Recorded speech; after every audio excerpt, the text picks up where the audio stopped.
अस्सलाम वालेकुम स्टूडेंट्स, क्या हाल है बेटा? आप लोगों को खैरियत से हैं? आज नई वीडियो के साथ मैं काय स्क्वायर के दो टेस्ट कराऊंगा आपको। गुडनेस ऑफ फिट और टेस्ट ऑफ इंडिपेंडेंस। तो पहले हम काय स्क्वायर को देखेंगे, डिस्कस करेंगे, then we will come on goodness of fit. तो लेट्स स्टार्ट। शुरू करते हैं अपना काम। मैं आपसे स्क्रीन शेयर करने जा रहा हूँ।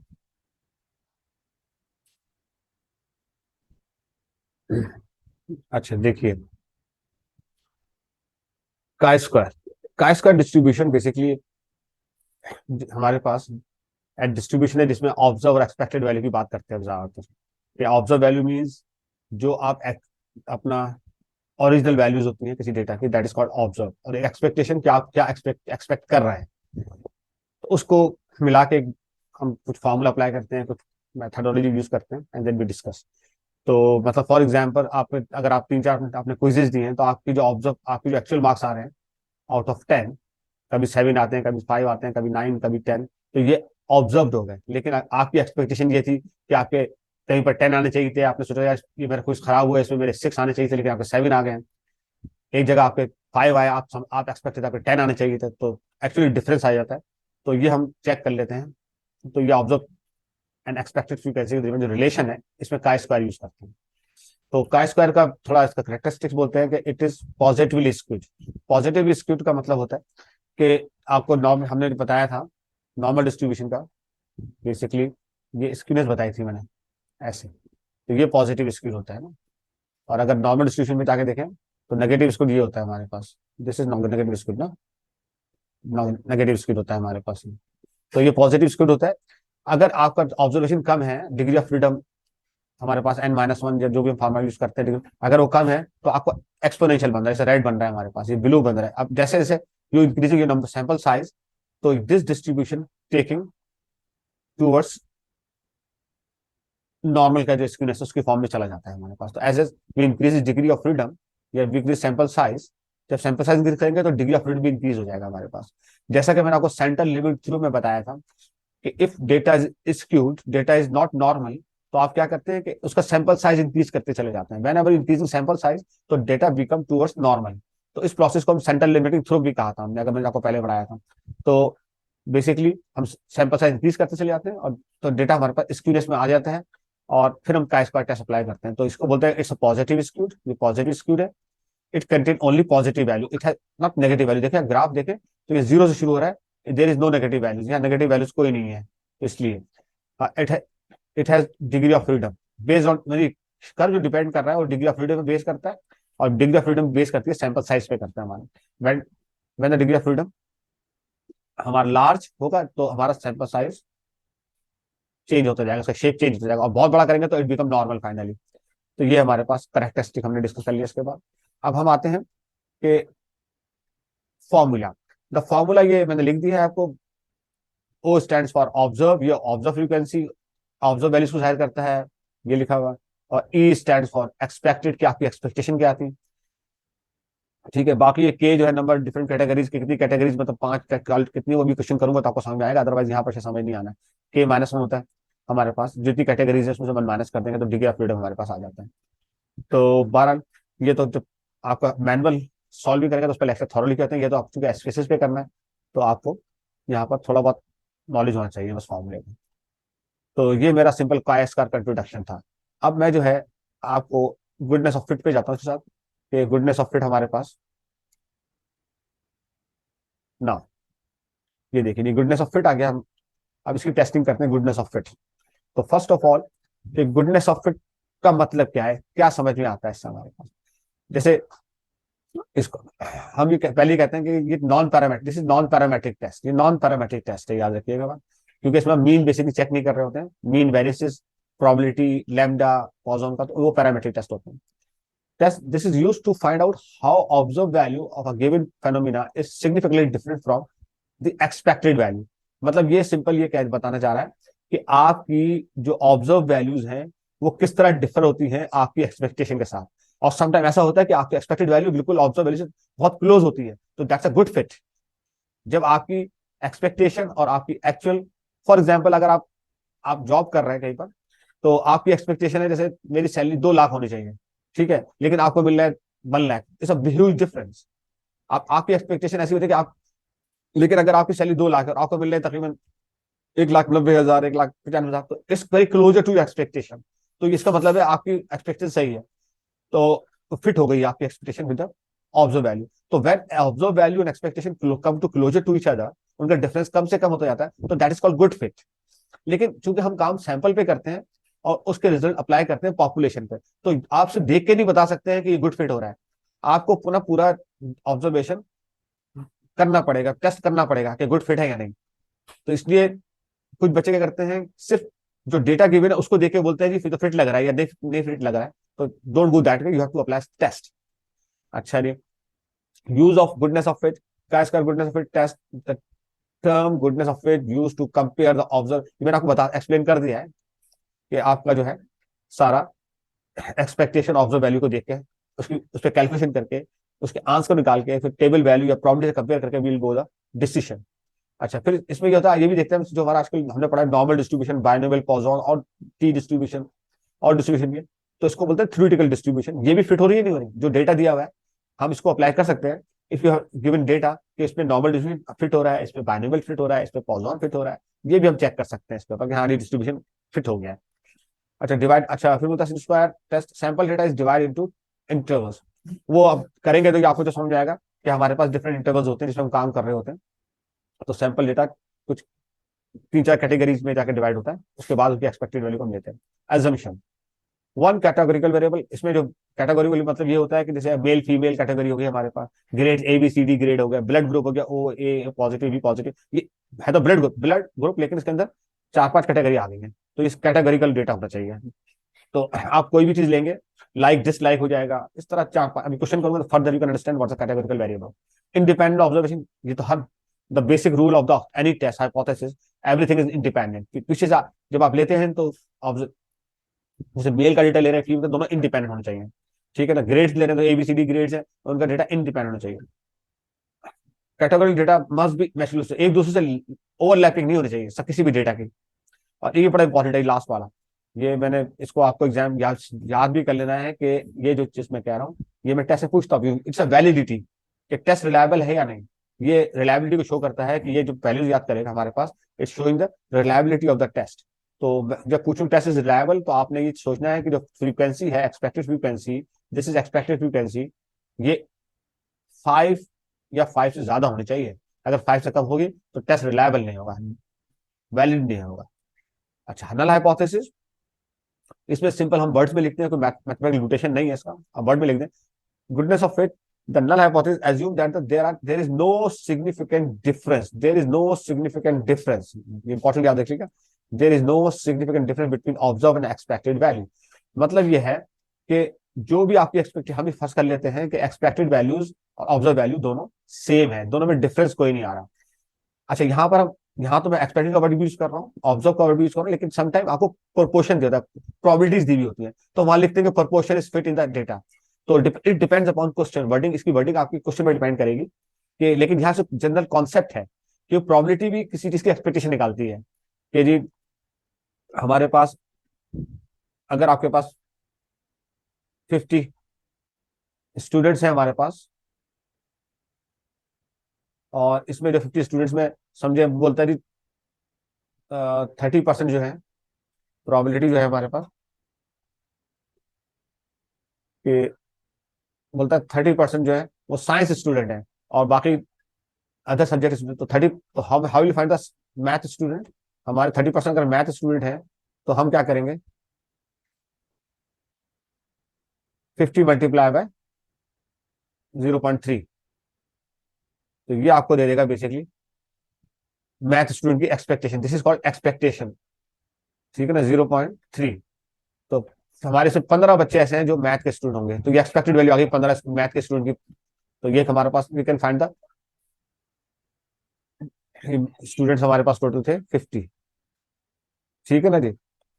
तो इस एक्चुअली समटाइम प्रोबेबिलिटी के थ्रू भी काम करेंगे हम, आपको इसलिए परेशान ना, मतलब पहले से मैं इन्फॉर्म कर रहा हूँ कि आप हर वक्त एक्सपेक्टेशन नहीं होता, प्रोबेबिलिटी के थ्रू भी एक्सपेक्टेशन कर सकता है। अब डायग्राम देखें, ये काय स्क्वायर का डायग्राम है, और it is always upper tail, ये हमेशा अपर टेल होता है, लोअर टेल टेस्ट नहीं होता है, इसका अपर टेल होता है। और अगर वैल्यू आफ्टर अपर टेल लाई करती है, इट्स कॉल्ड क्रिटिकल रीजन, ये हमारा क्रिटिकल रीजन है, इट इज क्रिटिकल रीजन।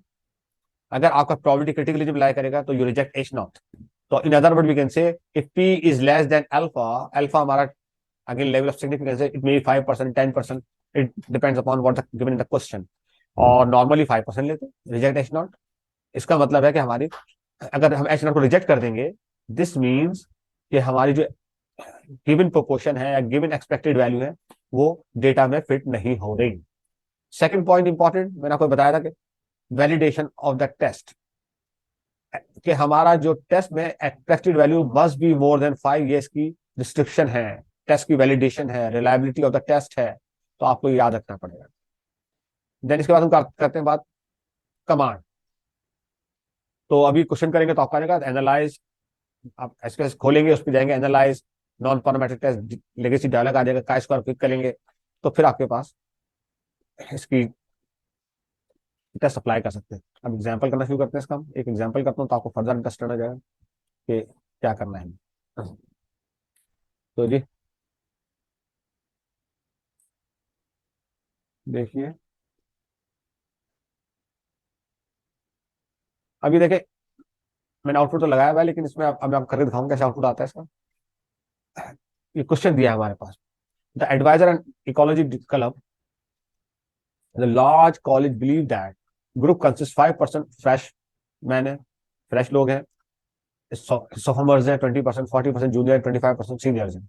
ये क्लब की एक उसने रेशियो बता दिया कि इस तरह के इस क्लब में 100% लोग ऐसे डिवाइड हुए हैं, 15% नए लोग आ जाते हैं हमारे पास।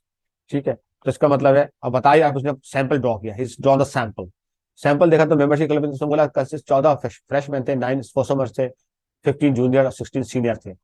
ये उसने इस डेटा को अब चेक करेगा वो, कि जो हमारा एडवाइजर है जो क्लेम कर रहा है कि इस प्रोपोर्शन से हमारे क्लब के अंदर लोग मौजूद हैं, तो हम चेक करते हैं कि आया इस थ्रू दिस स्मॉल डेटा, ये डेटा कि इसके रेशियो को हम चेक अप्लाई करते हैं काय स्क्वायर में, कि उसका क्लेम सही है, ये प्रोपोर्शन फिट हो रहा है या नहीं हो रहा है। ये हमारा पास एक्चुअली टास्क है। तो उसके लिए हम क्या करेंगे, पहले अपना एसपीएसएस ऑन करेंगे। जब एसपीएसएस ऑन करेंगे और उसमें फिर हमारे वेरिएबल क्रिएट करना है, हमने एक वेरिएबल क्रिएट करेंगे हम मेंबर्स का, जैसे क्वांटिटी है, प्रोपोर्शन है। तो मैं भी आपको दिखाता हूँ कि एसपीएसएस से कैसे हम उसका क्रिएट करते हैं। तो I am just going to share SPSS with you. अब मैं आपको एसपीएसएस शेयर करने जा रहा हूँ।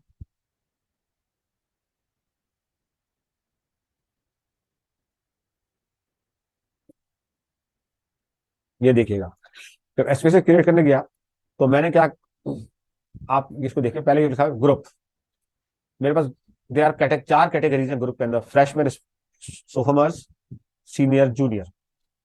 तो मैंने ग्रुप का वेरिएबल क्रिएट किया, न्यूमेरिक उसको रखा विथ इस ओके। और क्योंकि डेसिमल प्लेस कोई नाम है, नॉमिनल है, सारे नाम है, फ्रेशमैन, सोफोमर, सोफोमर और जूनियर, सीनियर। तो मैं लेकिन यहाँ पर वैल्यू पे जाऊंगा, क्योंकि अब इनको मैंने वैल्यू असाइन कर दी है। 1 को मैंने रखा फ्रेशमैन, 2 को मैंने रखा सोफोमर्स, और 3 को रखा जूनियर, 4 को रखा सीनियर। अच्छा, ऑर्डर बहुत इंपॉर्टेंट है कि आप जिस रख रहे हैं उसी रेशो से आपको अपनी वैल्यूज डालनी पड़ेंगी। फिर इसके बाद में चला गया हमारे पास नॉमिनल, क्योंकि नाम है तो नॉमिनल पे कर दिया इसको मैंने, सारे नाम थे।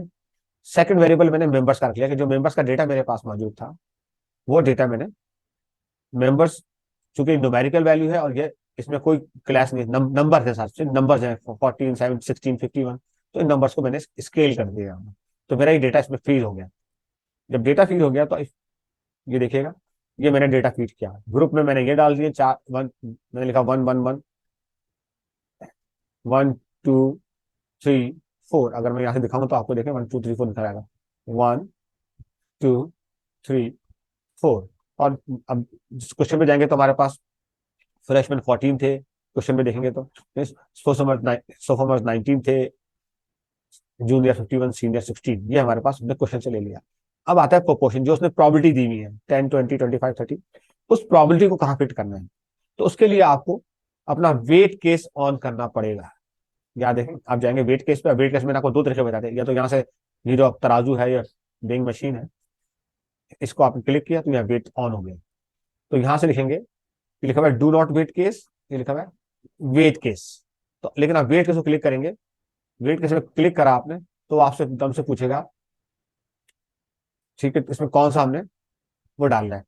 तो आप क्या करेंगे, जो हमारे पास ये लिखा मेंबर्स, बिकॉज ये मेंबर्स जो आए थे इसको वेट केस में रिप्लेस कर देंगे। यहां से हम जो मेंबर्स हमारे पास ये वेट केस में चलेंगे, यानी कि ये जो 14, 19, 51, 16 ये आपका सेफ हो गया वेट केस में जाके। यहां से ओके कर देंगे, आपका ये लिखा बताएगा कि वेट केस बाय मेंबर, जो खुद लिखा आउटपुट में आ जाएगा वेट केस, आउटपुट देखेंगे तो वेट केस बाय मेंबर लिखा आ जाएगा, इसका मतलब मेंबर के लिए वेट केस ऑन हो गया है।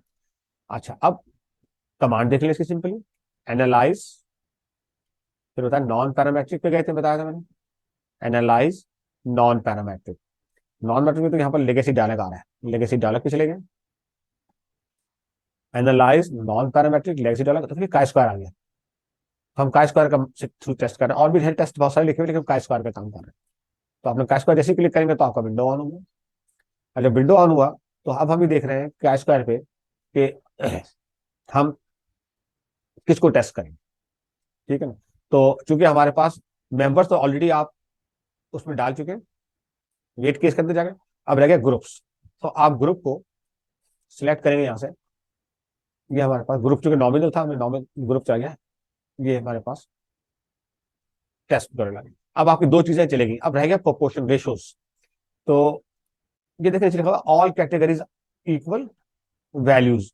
अब अगर वहां पर क्वेश्चन में लिखा था इक्वल लाइकली, क्वेश्चन में लिखा था इक्वल लाइकली, यानी कि सबका वेट बराबर है, यानी कि यहाँ तो हमने उसने दिया होता है 20-30% डिफरेंट दी थी, अगर बोलते इक्वल लाइकली इसका मतलब है 25%, 25%, 25% सब इक्वल केस है। तो अगर क्वेश्चन में इक्वल लाइकली आ जाए तो आप ऑल कैटेगरी इक्वल दबा देंगे, तो ऑटोमेटिकली वो अंडरस्टैंड कर जाएगा हमारे पास कि सारे केसेस इक्वल है, तो आपको यहाँ वैल्यू डालने की जरूरत नहीं है। जस्ट दोबारा बता रहा हूँ, और से सुन लीजिएगा, अगर क्वेश्चन में इक्वल लाइकली का वर्ड आ रहा है या बराबर इक्वली आ रहा है, इक्वली डिस्ट्रीब्यूटेड आ रहा है, ऐसा आपको प्रपोर्शन नहीं दिया हुआ, प्रोबेबिलिटीज नहीं दी हुई, सब बराबर बोला, सब बराबर है, तो आप ऑल कैटेगरीज इक्वल दबा देंगे। ये गौर सुन लीजिएगा, मैंने अब आगे आगे दिखाने नहीं बताऊंगा, उसको बता दिया मैंने, तो ऑटोमेटिकली इसने अंडरस्टूड एज्यूम कर लिया है सबकी परसेंटेजेस इक्वल है। इक्वल लाइकली का मतलब ये होता है, ठीक है जी। लेकिन अगर बोलता है इक्वल लाइकली नहीं है, कुछ परसेंटेजेस है, तो ये देखिए मैंने लिखा ये सेकंड वाला कर दिया। यहाँ पर हमारे पास 15% फ्रेशमैन थे, सोफोमर्स 20% थे, 40% हमारे पास जूनियर थे और 25% सीनियर थे। ये वहां से मैंने 0.डेसिमल वैल्यू रखे यहाँ इंसर्ट कर दिए। वो जो डेटा यहाँ डालते जाएंगे आपके पास, यहाँ डेटा डालते जाएंगे, और वो जैसे यहाँ मैं डाला 0.3 आपने करा, तो जैसे ऐड करेंगे जाके नीचे ऐड हो जाएगा। लेकिन ऐड करते नहीं, यहाँ पर आ गया, इसको रिमूव करना है तो यहाँ से इसको आप रिमूव करना, कुछ चेंज करना है, जैसे 15 है, इसको I want to change it, तो हमारे पास चेंज का भी होता है ऑप्शन। तो अब जैसे हमारे पास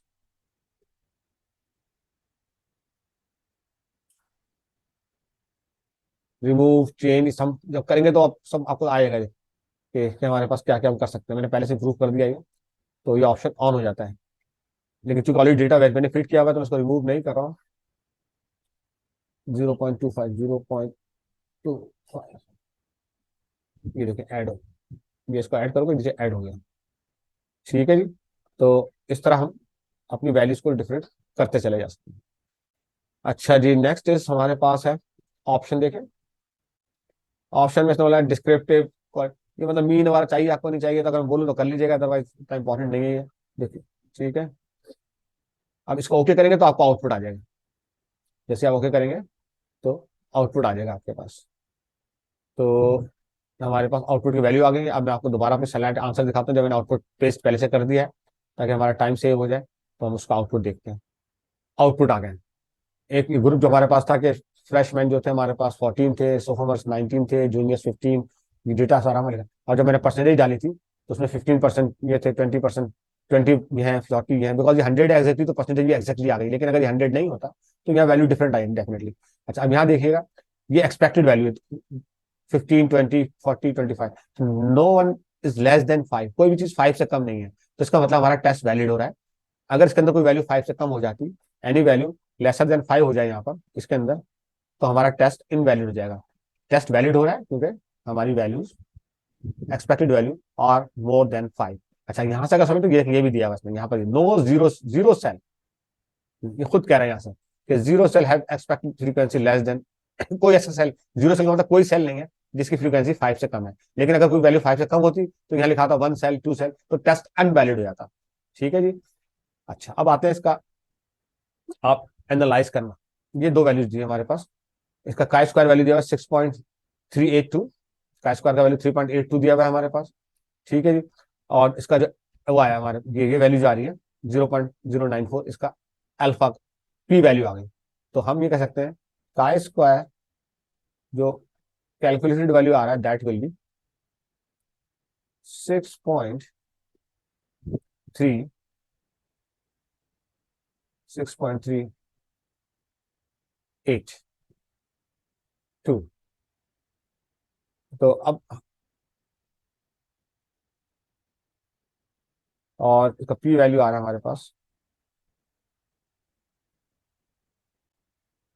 पी वैल्यू हमारे पास आ गया इसका 0.0।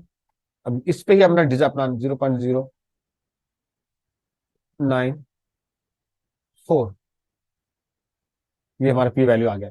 तो अब देखिए हाइपोथेसिस क्या लिखेंगे इसका। एच नॉट बोले द क्लब कंसिस्ट ऑफ 10%।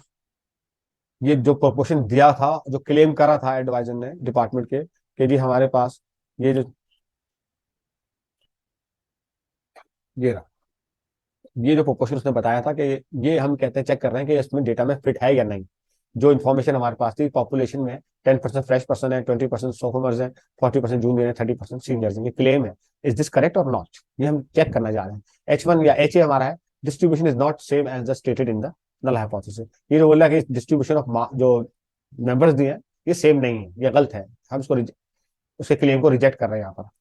तो अब आप देख लीजिए 0.09 जो हमारे पास ये वैल्यूज आई है, 0 हमने वहां से निकाला है, इज मोर देन 0.05।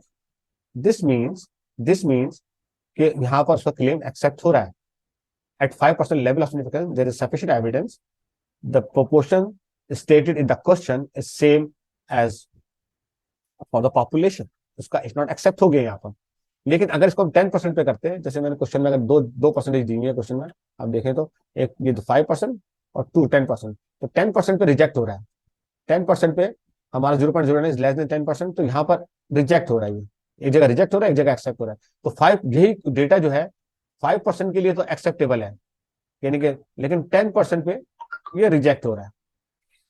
तो आप एक क्वेश्चन में 2-3 में दे सकता हूँ, आप दोनों पे बात कर सकते हैं। मैंने इस तरह दिया रिजेक्ट। और देखिए, अब there is sufficient evidence that 5% level of significance to accept the advisor's claim. 5% accept कर रहे हैं that proportion stated is fit in the data, but at 10% it's failed to accept advisor claim। 10% पे fail हो गया वो। तो ये हमारा था। और अगर इक्वल लाइकली होता है यहाँ पर, तो यहाँ पर इक्वल लाइकली के अंदर ये सारी वैल्यूज जो है हमारे पास 25 25 25 25 होती है हमारे पास। ठीक है। और फिर पी वैल्यू क्या आती, इसका स्क्वायर वैल्यू क्या आता है हमारे पास, हम उसको देखते हैं एंड वी कैन डिस्कस। तो एग्जाम के अंदर आप जब यहाँ लेंगे तो यहाँ पर आपको स्टैटिस्टिक्स में काय स्क्वायर और पी वैल्यू को जरूर लिखना पड़ेगा, क्योंकि ये वैल्यू लिखेंगे तो आप, तो हमारे पास ये आपको लिखना पड़ेगा। ठीक है ना। ये हमारा जस्टिफिकेशन है। कहीं आप डायरेक्ट आंसर लिख देंगे तो you lose marks, you have to write it down, chi square value P value सब यहाँ लिख के then you justify your test. तो ये हमारा पहला टॉपिक खत्म हुआ। मैं इसके बाद दूसरी वीडियो अपलोड करूंगा जिसमें हम टेस्ट ऑफ इंडिपेंडेंस बताएंगे। Thank you very much for understanding, आपको समझ में आया। और इंशाल्लाह अभी मैं आपको थोड़ी देर बाद नेक्स्ट वीडियो पर जाएंगे हम, जो देखेंगे क्या है। ठीक है जी, अल्लाह हाफिज।